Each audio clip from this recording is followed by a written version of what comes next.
मांग है कि संवैधानिक पोस्ट में बैठे हुए लेफ्टिनेंट गवर्नर साहब संविधान के हिसाब से काम करें, कानून के हिसाब से काम करें। भारतीय जनता पार्टी का टूल न बने, केंद्रीय नेतृत्व के निर्देशों को गैर कानूनी तरीके से जो लागू कर रहे हैं, इसके विरोध में हम लोग ज्ञापन करें।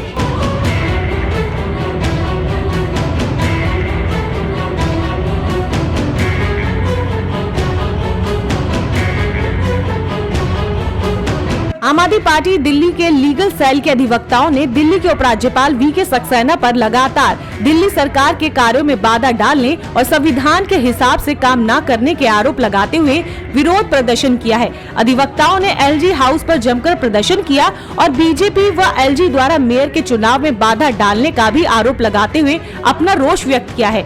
आपकी दिल्ली की लीगल सेल के वकीलों का कहना है कि बीजेपी के नुमाइंदे एलजी वीके सक्सेना लगातार किसी न किसी तरीके से दिल्ली सरकार को तंग कर रही है और सारी जन कल्याण की योजनाएं रोक रही हैं। हमारी मांग है कि संविधान के पद पर बैठे हुए एलजी साहब संविधान और कानून के हिसाब से काम करें, भारतीय जनता पार्टी का औजार ना बने। प्रदर्शन में शामिल आम आदमी पार्टी लीगल सेल के अध्यक्ष एडवोकेट संजीव नसीर ने कहा कि कई साल से वकील बिल्कुल शांत बैठे थे। जिस तरीके से दिल्ली सरकार को एलजी साहब तंग कर रहे हैं और सारी जन कल्याण की योजनाएं रोक रहे हैं, उसके विरोध में हम लोग आज सड़क पर उतरे हैं। उन्होंने कहा कि मेयर चुनाव बार बार टाले जा रहे हैं, जबकि सर्वोच्च न्यायालय के मुख्य न्यायाधीश ने टिप्पणी तक कर दी है, लेकिन इन्हें समझ नहीं आ रहा है। वकील लोकतांत्रिक तरीके से सड़क और कोर्ट दोनों जगह लड़ेंगे।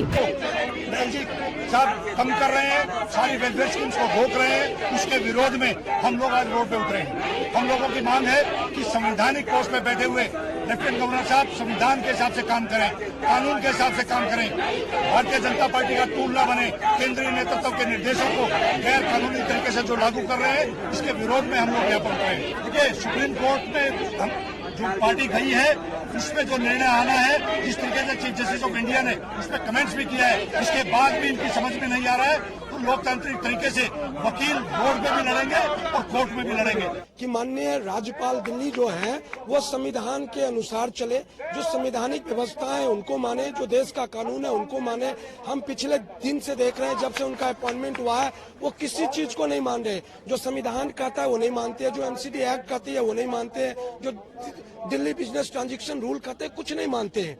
स्पष्ट रूप से इस विषय को लेकर दिल्ली सरकार और राज्यपाल के बीच में सुप्रीम कोर्ट के आदेश आ चुके हैं 2018 जुलाई में, जिसमें कहा गया था कि 3 मुद्दे को, लैंड, पुलिस और सर्विस को छोड़ के जितने भी मुद्दे हैं उस पे जो मंत्रिमंडल और मुख्यमंत्री का फैसला होगा वो अंतिम होगा। लेकिन इसके बावजूद भी दिल्ली सरकार जो भी फैसले लेती है उसको जो है एलजी साहब बदल देते हैं। अभी आप देख